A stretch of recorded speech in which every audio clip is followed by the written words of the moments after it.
The Falcons' offensive line might be a bit too much finesse, but perhaps big leaps at center and left guard will help them finesse their way into the playoffs.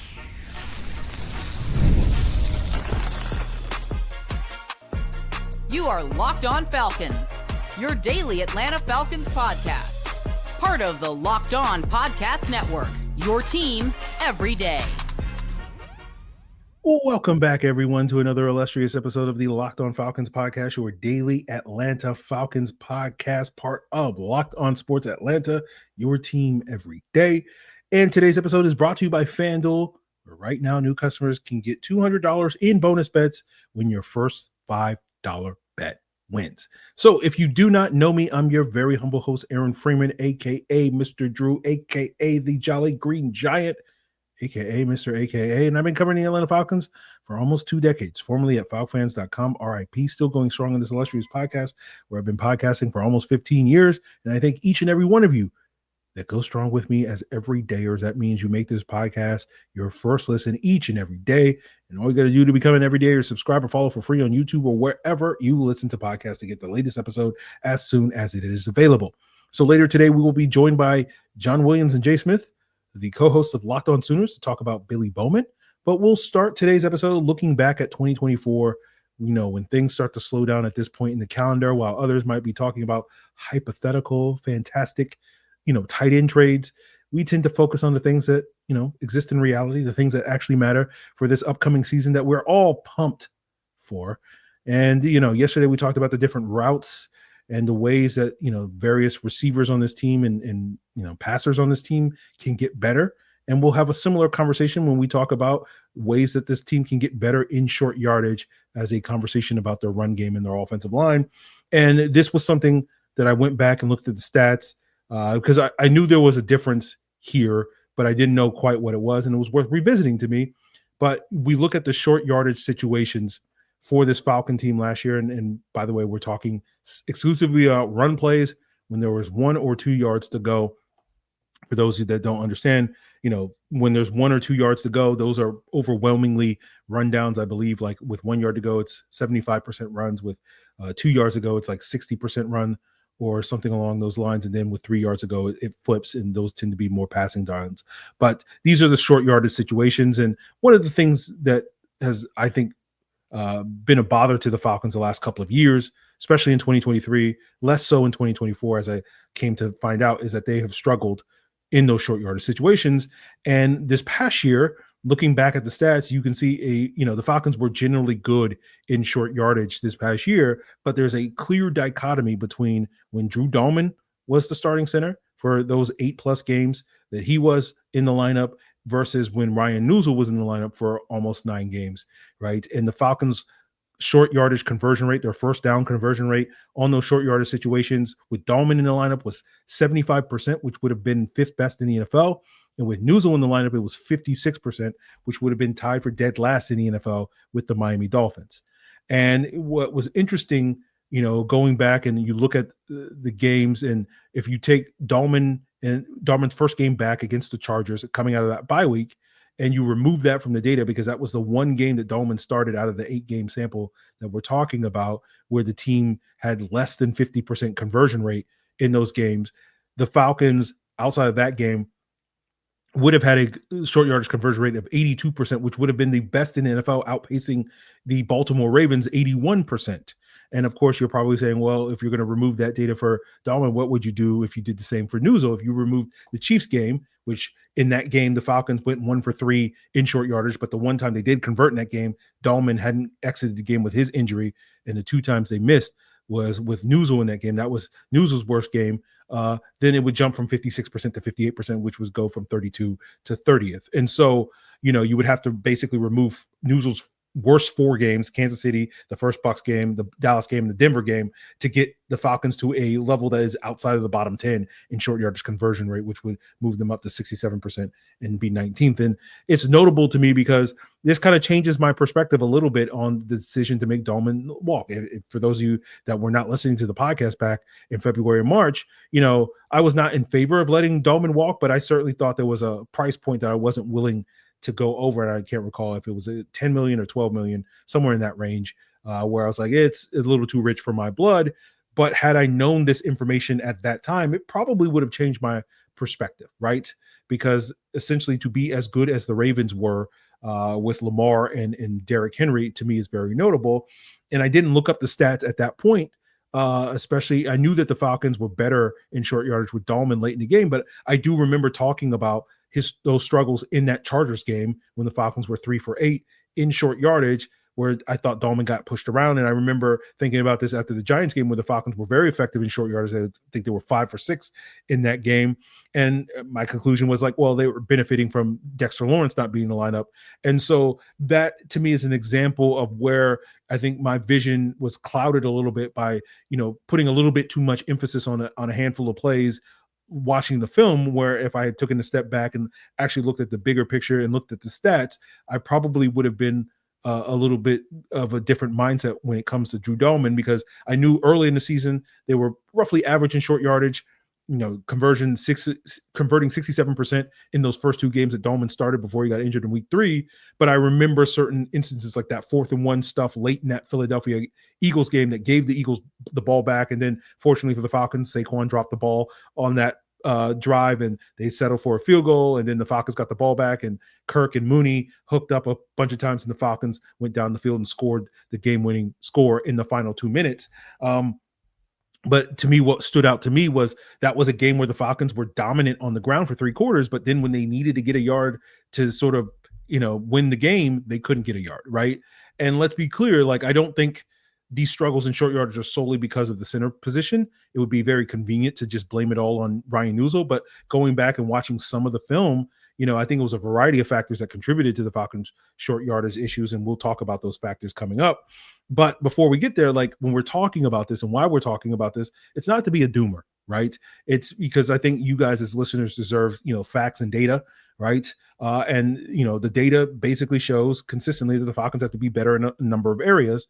And while short yardage isn't a huge part of the NFL, it accounts for about 6% of all NFL plays. That 6%, these margins really matter, I think, when it comes to team success. And like when we too often talk about this team, it's approached from this perspective like, oh, we know that the Falcons are already good, as opposed to, I think, the reality, which is like the Falcons aren't that good and they need to be good in order to improve to be better, right? They have the potential to be good, but they're not quite there yet. And it's, you see it all the time, I think, when people talk about Michael Penix, right? That, contrary to popular opinion, I am very optimistic that Penix entering this year, right? And he's one of the things that I'm most optimistic about this Falcons team entering 2025. But I often interact with folks that just kind of act like we already assume and feel like Penix has already sort of established himself as the long-term franchise quarterback. And it's like, while I can be optimistic about that, that hasn't actually happened yet. And so don't make assumptions, right? And it is why when we talk about Michael Penix, we talk about not only his strengths, the processing, the vertical passing, but we also talk about the areas that need to improve, the underneath passing, the accuracy and whatnot. And so if and when we get to a point, 6 months from now, where we're talking about the Falcons actually making the playoffs rather than speculating about the Falcons making the playoffs, it's going to be because of some of these areas like short yardage, like the passing, et cetera, that were once weaknesses that stopped being weaknesses. And so, getting back to the short yardage conversation, I feel like the reality of the Falcons in 2024 was that they were a little bit, quote unquote, too finesse, right up front when Ryan Neuzil was at the pivot, and having too much in common with a Miami Dolphins offensive line is much maligned as being too finesse, right? That's been a big issue with that offense as a whole. And we want a new reality in 2025 that is much more physical, like the Baltimore Ravens. And, to get there, I don't think it's just Ryan Neuzil that has to step up, but everybody on the offensive line, especially the player that the Falcons have at left guard. And we'll break that down as we continue today's Locked On Falcons. So the NBA Finals are here, and not only are we excited to see who is eventually crowned world champions, but when all is said and done, and we're going about this summer, many of us are looking to get out and about, and why not have a little bit more walking around money for you to do so? And how does $200 sound? And of course, the one place you can go to get $200 is FanDuel. If you sign up now at FanDuel and place your first $5 bet, and if it wins, you'll get $200 in bonus bets, and that $200 can grow into so much more because FanDuel is going to give you so many ways to play smart and win big when it comes to the NBA Finals, the Thunder versus Pacers. Will the Thunder get a sweep? Will it go 7? Who's going to win MVP finals MVP? I'm sorry. Who's going to make that first basket in game 1? Who's going to make 3 or more threes in any given game? So many different ways to win. So head on over to FanDuel.com and sign up for your chance at $200 in bonus bets. Make every moment more with FanDuel, an official sports betting partner of the NBA. So one of the aspects that we will certainly get into at certain point later this summer when it comes to going from a finesse offensive line to a physical one is going to focus on diversifying the run game. And that's going to be a core part of our continued conversations about Falcons offensive coordinator Zach Robinson, the play action passing game, marrying the run game to the passing game. And, when it comes to short yardage, there is some circumstantial evidence that I've seen over the years that says that, offensive line that major in outside zone, like the Falcons do, can lead to struggles in short yardage. But I don't know if it's as much a scheme issue as a skill issue, right? Like you have teams like the Lions who are like right up there, or not right up there with the Falcons, but right behind the Falcons in terms of outside zone usage. But they were number 2 in short yardage situations last year behind Baltimore in terms of highest conversion rate in the league. And so, that's more of a skill issue than a scheme issue. And so, I think diversifying the run scheme away from the outside zone is not going to magically solve the problem, but it's worth having a more in-depth conversation in the future. And we'll talk about that more later this summer. But today we'll just kind of focus on the Jimmies and Joes as opposed to the X's and O's, if you follow me when it comes to at least the short yardage and the run scheme. So one of the big questions we have up front is the center spot, and as we've already discussed today and on previous episodes, there was a difference between the Dalman-led offensive line and Neuzil-led offensive line, particularly in the run game. Last week, we broke down when Dalman started, the Falcons' rushing efficiency measured by success rate was basically the same, regardless of the quality of competition versus playoff teams or non-playoff teams. But that was not the case with Neuzil, where there was a significant drop-off when they faced, went from non-playoff teams to playoff teams, depending on the quality of competition. And, of course, today's discussion of short yardage is part of that conversation about the run game. And I don't think it's all about the center spot, but I do think there's enough evidence now that we can say at this point in time that, Neuzil is not on the same level as Drew Dalman as a run blocker, right? And that's not just watching the film myself, my subjective opinion on that. You can look at the PFF grades, and some of these stats that we're talking about sort of also back that up. But Neuzil's just 1 out of 5 guys up front, and we need to see growth from Ryan Neuzil this year, right? I think the main issue with Neuzil is like basically we need to find out, right, how good he is, right? There's a big difference between being that sort of capable fill-in that you can sort of tread water with for 9 games versus the guy that can kind of spearhead your success for a full 17-game season. And, like essentially going from first to worst in terms of short yardage success perfectly kind of illustrates, that gap between those two areas, right? But beyond that, I did go back and watch some of the film of those short yardage plays when Neuzil was in the lineup, and I don't think Neuzil, it's just a Ryan Neuzil problem, right? Others were contributing to it. When it comes to Chris Lindstrom, I won't say he's perfect, but I basically am similar to as I am with Bijan. There's no notes, right? When we talk about Bijan improving, it's really nitpicking. Like I was listening to Bijan talk at OTAs this past week, and they were talking about being more explosive and hitting more of those home runs. And it's like, Bijan, why do you only break 6 tackles instead of 7 on these plays? Or why do you only get 30 yards on these runs instead of 60 yards? And it's like, yeah, this is nitpicking, no notes, right? When it comes to Kaleb McGary, the thing I did notice with Kaleb McGary watching some of the film was that he did miss some of those blocks that we normally expect Kaleb McGary to make, but he was also dealing with a knee injury at that time around when Neuzil took over, right? He got hurt in that week 3 game against Kansas City, the same game that Dalman exited with for several games. McGary missed that Saints game. And, that knee injury impacted his ability to not only generate power, but maintain his balance on the run game. And it was noticeable in several of those games following that Saints game that McGary wasn't quite the same because he was essentially playing on one leg. And, for me with McGary, we know how capable a run blocker he is. He just has to stay healthy. And availability hasn't been a major issue with Kaleb McGary since he's come to Atlanta over the last 6 years. He played about 95% of the snaps, but he does tend to accumulate nicks and bruises every year. And the main concern with that is as he gets older, it's going to be harder for him to play through those injuries like he has in the past. And that's just the natural reality of aging. where your body has a harder time recovering after a certain point from the weekly punishment that you undergo in the NFL. Now, when we look at the left tackle position with Jake Matthews, not really injuries that's a concern with Jake Matthews. We know he's an Iron Man. The main concern with Jake Matthews is just not that good of a run blocker, right? And we don't really care that much about it because Jake more than makes up for it with how good he is in pass protection. So the pros outweigh the cons. But because you don't have as good a blocker on the edge at that left tackle position, it does tend to make your run game and your offensive line a little bit more lopsided, where you're very good running to the right and you're a little more suspect running to the left. And that gets us to our last starter that we want to talk about, that left guard, and Matthew Bergeron. And the hope is that Bergeron can be that plus run blocker that can kind of balance out Jake's weakness in that regard.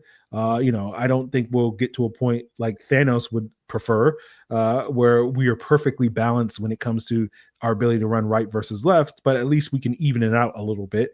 And that gets to some of my core criticisms when it comes to Bergeron, because I feel like he's been underwhelming as a run blocker, because that was kind of his greatest strength when he was in college at Syracuse. And the reason why that's a concern is, unlike pass protection, where there's a big learning curve making the jump from the college level to the NFL level due to all the technical things that you have to improve upon, it's not to say there isn't a leap at run blocking, but it's less of a leap because it's less about technique. It's just about physicality and whatnot. And so therefore, it should translate. Like Bergeron's positive run blocking in college should have already translated in the NFL, and hopefully it will translate this year. This is a big, important year for his development. Year 3, PFF did a study many years ago showing that offensive linemen make their biggest leaps in year 3 and year 4. You can look at that trend consistently in the past with the Falcons, right? Even Chris Lindstrom, who was very good early on in his NFL career, made a significant leap from year 2 to year 3, and then from year 3 to year 4, right? And we need something similar from Bergeron. He doesn't have to be as good as Chris Lindstrom, but we need to see him make a leap in the run game, because he's kind of the meat in the middle of that sandwich, right? Jake is the bread, Neuzil's the bread. We love Jake, but he kind of is what he is at this point as a run blocker, which is underwhelming. And we hope Neuzil will make a leap this upcoming season. Jake could have a good year this year, like he did in 2022, but it's probably not something you can count on. And Neuzil at this point is a question mark, and hopefully we will see a leap from him, but we don't know that quite yet. And so you really need Bergeron as the meat in the middle of that sandwich to make that leap, to kind of negate whatever issues you have at left tackle and center with Jake and Neuzil respectively.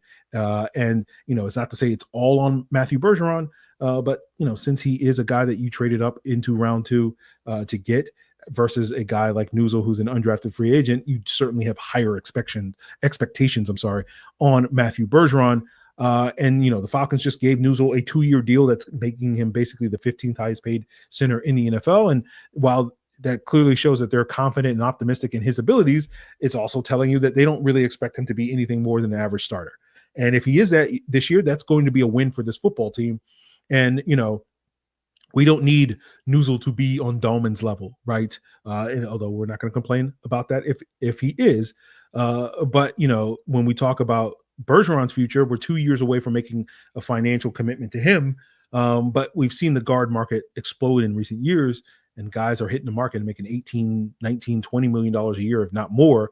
Hopefully in the future, we're having a conversation about paying Matthew Bergeron a similar amount, not because he's just a competent starter that hits the open market, but we want to legitimately be having a conversation, hopefully after this season, where Bergeron and Lindstrom are one of the best guard duos in the NFL and thus deserve to be paid like that. Lindstrom's already the second highest paid right guard. I think he might be number 1. Trey Smith technically, I think, might be number 1. I can't remember, but he's up there, right? Lindstrom. And, if Bergeron can jump into that conversation, especially not only as a run blocker, but also in pass protection, right? That's going to help a pocket passer like Michael Penix in his development when you have those two sort of, stabilizing forces in the interior of your offensive line. So, I know you guys are thinking, Aaron, you hate Matthew Bergeron so much that you turned a conversation about the center position into a conversation about the left guard position. But again, in my defense, I feel like the standard needs to be high. And hopefully now that you understand why that needs to be, and is that necessarily fair to Matthew Bergeron to expect and want him and need him to be, a top 5, top 10 guard in this league? No, it's not really. But at the same time, these are the things that are going to make the difference when we're talking about these margins that are going to turn the Falcons from an also ran for the last 7 years to a legit playoff team in year 8. And I think Bergeron perfectly kind of summarizes this, that, one of the things that you've seen me do in the past is we have that color-coded depth chart in borrowing from, Kyle Crabb's Locked On Dolphins and Locked On NFL Scouting, that, we color code guys based off of their skill set. After his rookie year, Bergeron was orange, which is a replacement level player. After last year, going into this year, he's yellow, which is an adequate starter. And now I need that yellow to turn into blue, right? There's 2 shades of blue. There's the light blue, which is quality starter. And there's the dark blue. That's a roster cornerstone.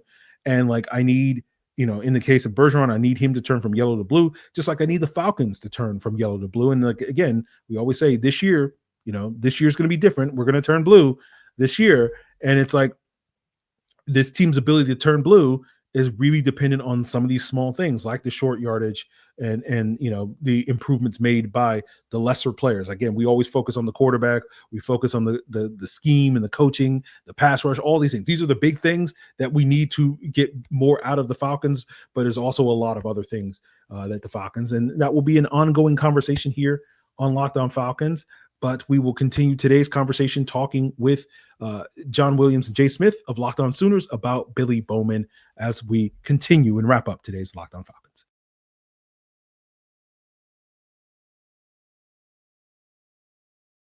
Oh, welcome back, everyone, to another illustrious episode of the Locked On Falcons podcast. And we are being joined by illustrious guests. They are none other than John Williams and Jay Smith of the Locked On Sooners podcast. They're here to talk about the latest Sooner to join the Atlanta Falcons. That is none other than Billy Bowman Jr.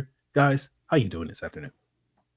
We're fantastic, and we're fantastically happy for Atlanta to get one of the best playmakers in college football over the last few years in Billy Bowman.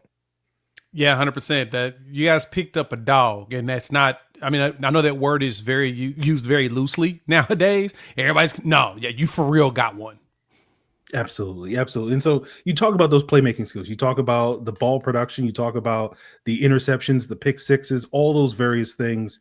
I think that's one element that really attracted the Atlanta Falcons to Billy Bowman. What are some of the other things that you think had the Falcons looking at Billy Bowman as part of their future of their secondary?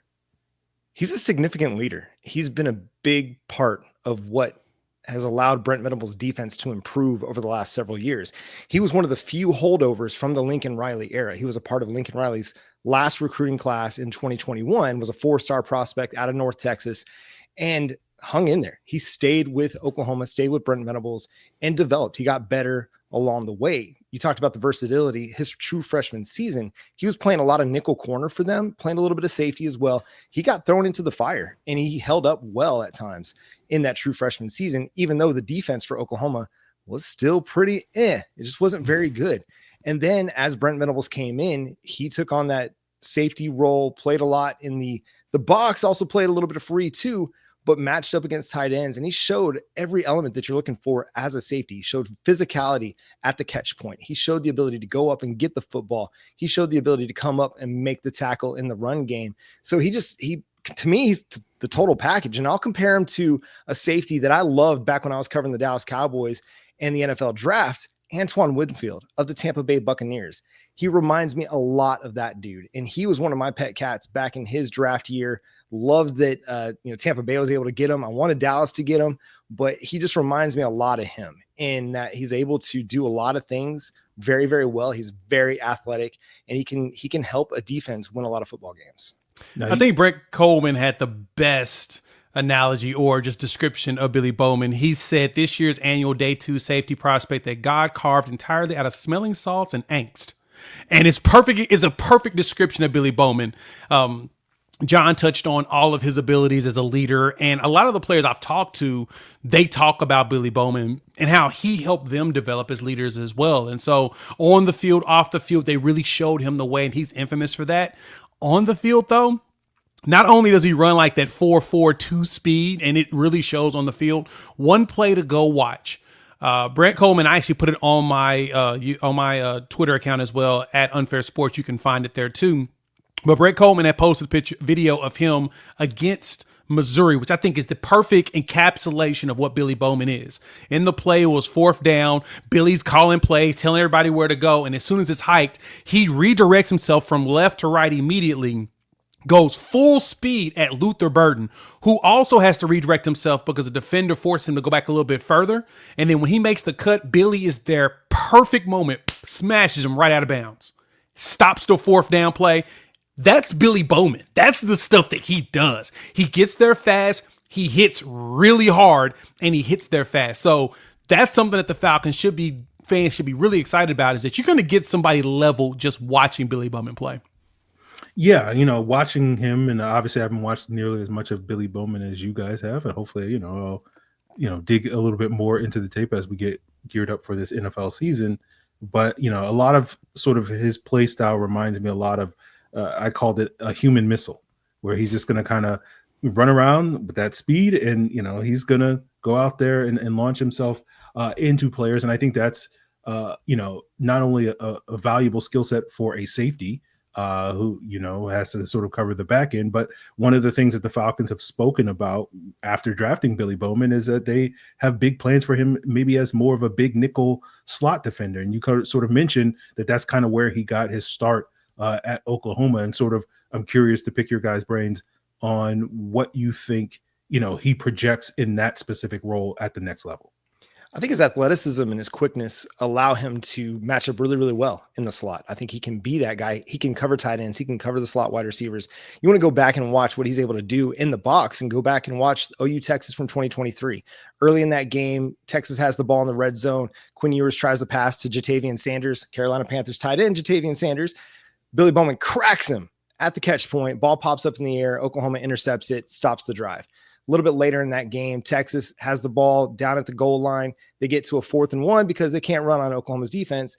And Steve Sarkisian calls a swing pass, a little wide receiver screen out to Xavier Worthy out there in the slot. Billy Bowman sees it all the way, comes up, hits Xavier Worthy, is able to stop him from getting an inch, and stops him on 4th and goal. So he's a guy that sees it, he reacts to it, and he plays fast. And I think all of those things are going to really help him in the slot. And the another moniker that's used is playing with your hair on fire. Billy Bowman is truly one of those. I heard Mina Kimes say that not too long ago when she was evaluating him as well. And John is right. He sees ball and he gets ball. And he gets to those points. He reads plays very well, and he's able to break stuff up that probably shouldn't have been broken up. Last season, not this in 24, but in 23, Billy Bowman has 6 interceptions, and 3 of those was returned for touchdowns. That should tell you something right there. He can see the play, he reads it immediately, makes the jump, and boom, he's gone. The BYU one's probably the best one. That game was getting a little contentious, and Billy saw how the way the wide receiver in the slot moved over. He immediately read the quarterback's eyes, jumped the route, ran it 100 yards for a touchdown. Granted, he struggled at the last 5 yards because of the altitude, and he barely collapsed into the end zone, but hey, the point is he got that touchdown, put Oklahoma up a touchdown to prevent from giving up a touchdown. So just his dedication and his resilience and his refusal to go down, it's going to be huge. I mean, he knows how to play the game the right way, hit you in the right spot. The hit that he put on Sanders against Texas, where he hits him right in the shoulder perfectly, pops it in the air, and Oklahoma gets an interception. He knows exactly where to go, when to go, and how to get there. And I think as a nickel in the NFL, he's going to be a challenge for other teams. Yeah, I think that's right. And I'm taking all these notes on all these games. I need to go watch and these highlight clips that you guys are talking about in terms of some of the playmaking skills that Billy Bowman brings to the table. But you talked a little bit about him being part of that last Lincoln Riley recruiting class that had Kaleb Williams, and sort of, reading some things that like he almost transferred from Oklahoma and, ultimately decided to stay in part due to Brent Venables and whatnot. But, what do you think that whole sort of will he, won't he, stay? And then you probably could tack on to the possibility of him potentially, making the jump to the NFL a year ago. Sort of what does that say about not only Billy Bowman to you guys, but also to the Oklahoma program at this point? I think the guy is just a leader. He's somebody that wants to see something through. He wants to be a part of development, and the young guys in the safety room speak glowingly about him and just his willingness to come back for another year, because it made such a big difference. If Billy Bowman would have gone to the draft in 2024, he would have probably been a top 4 round pick again, because he's coming off of the 6 interception season. He's got all the athletic traits that you'd hope for, but it would have left Oklahoma safety room very, very young, and they would have been either having to scour the transfer portal to go get a guy, or they would have been forced to play some really young and inexperienced players that may not have been up for the challenge. But those guys were able to rely on Billy and his experience and his leadership and his knowledge of Brent Venables' system and the defense to help bring not just the young guys that were on the roster, but the young guys that came onto the roster as well. And so Oklahoma's got one of the deepest safety rooms in the country, but a lot of that is due to the development that they've been able to have with not only their safeties coach, but with Billy Bowman as well. Because again, he is one of the few guys that were a part of the last regime that stayed with Brent Venables and helped this Oklahoma defense grow and grow and grow and develop and get better and better and better each year till last year. Even though the record doesn't indicate that Oklahoma was a very good team, that wasn't on the defense. The defense was very good last year. If they had even a whiff of an offense, they would have actually been a 2 or 3 win better team than what their record indicates. So that Billy Bowman, Danny Stutzman, you can talk about both of those guys in similar lights, but Billy specifically, I mean, his leadership and his character and his integrity just absolutely meant the world to this program during that transition and over the last 3 years. Him coming back, to me, showed an additional leadership trait that he had, because he knew that the safeties in there needed a little bit more coaching, while at the same time wanting to push for, an opportunity to get some wins in the SEC. And John is right. That record was not on the defense. The defense is the reason why we won 6 games. Like, you're not winning 6 games without having the defense the way that they played, especially how incompetent the offense played. And I hate to say the word, but that's exactly what the offense looked like. There was just no competence there. And so Billy Bowman was one of those key components, especially in the secondary. The secondary was very young, and they played like it. They were more so we're going to stop everything in front of us. We're going to occasionally give up the big play because we're in a position to hit somebody and especially shut down the run. And that's the one thing I'd say Billy Bowman is really good at. It's like the Bob Sanders piece, really good at stopping running backs and hitting bigger dudes than him. And that's something that's, of course, critical there in the NFL, because NFL running backs ain't small and they all strong, and they're going to give you a nice stiff arm. And Billy's had his, I think it's going to be interesting when he goes into practice and have to go against the running back from Texas, the Atlanta guy. Bijan, that's what it is. Bijan Robinson. I knew Robinson, couldn't think of the B. But yeah, him going against Bijan, as there's a picture of Bijan stiff arming Billy Bowman from back in the day that always circulates, while at the same time there's a picture of Billy Bowman tackling Bijan Robinson. So it's going to be fun seeing them battle back and forth just because of the, OU Texas rivalry. But the one thing, if anything, is he will hit a running back and will not be afraid of it. Yeah. I'll allow you guys to be able to forget Bijan Robinson's name on this. He was one of my favorite running backs there, and I cannot believe I forgot Bijan. It's fine. You are the guys that can just say, "Oh, that Texas running back." You're the only guys that are allowed to say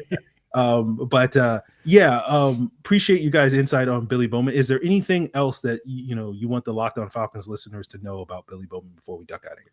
I think you're just going to love the guy. He's just a good dude that Oklahoma fans grew to love. Also, you're going to love his fiance, Jada Coleman, who is an Oklahoma softball star. I mean, they're just a dynamic duo of just energy and passion. And when they're in, they're all in all the way. And you're not going to ever have to wonder if Billy Bowman's given his best effort, given his best off the field effort. I mean, he's going to be locked in from day one with the Falcons. And I think he's going to become a fan favorite. Yeah, 100%. Like I said, he was carved out of smelling salts and inks. And when you watch him play, you're going to be like, I see it. I see it. Well, guys, we'll leave it on that. Appreciate you guys for joining me. Let the listeners know some of the stuff that you have going for you on Locked On Sooners and some of the other content you're working on this summer. Yeah, I mean, Jay and I were going through the transfer portal, still hoping that Oklahoma's going to add a couple players here and there as we get ready for the 2025 season, which is going to be a huge year. Got to have a bounce back season for Brent Venables, but we're also going to be covering Oklahoma's softball run, looking for the 5-peat if they can get it down there in Athens, Georgia this week for the SEC softball championships, and then on to the NCAA tournament. Jay, what do you think? Yeah, come check us out. We're going to be talking, of course, adding the comparisons of offense and defensive players, and we'll give you an up-to-date depth chart and potential players for the NFL. So there's more players the Falcons can snatch up from Oklahoma because the NFC South loves them some Oklahoma players. But thanks a bunch for having us. So thanks to John and Jay for giving their insight into Billy Bowman And of course, if you want to get more insight into the Atlanta Falcons, make sure you continue to check out Locked On Falcons as your first listen. Tomorrow, we should be back with Jarvis Davis of Locked On Sports Atlanta to talk about, whatever nonsense, you guys know that Jarvis and I usually get into at the end of the week. And so continue to make Locked On Falcons your first listen by checking us out on YouTube or wherever you listen to podcasts. And of course, for your second listen, check out Kyle Krabs, the inspiration of all the depth charts over at Locked On NFL Scouting, along with Joe Marino. Those guys getting you geared up and making you the most knowledgeable fans all summer long. Locked On NFL Scouting is part of the Locked On Podcast Network, your team every day.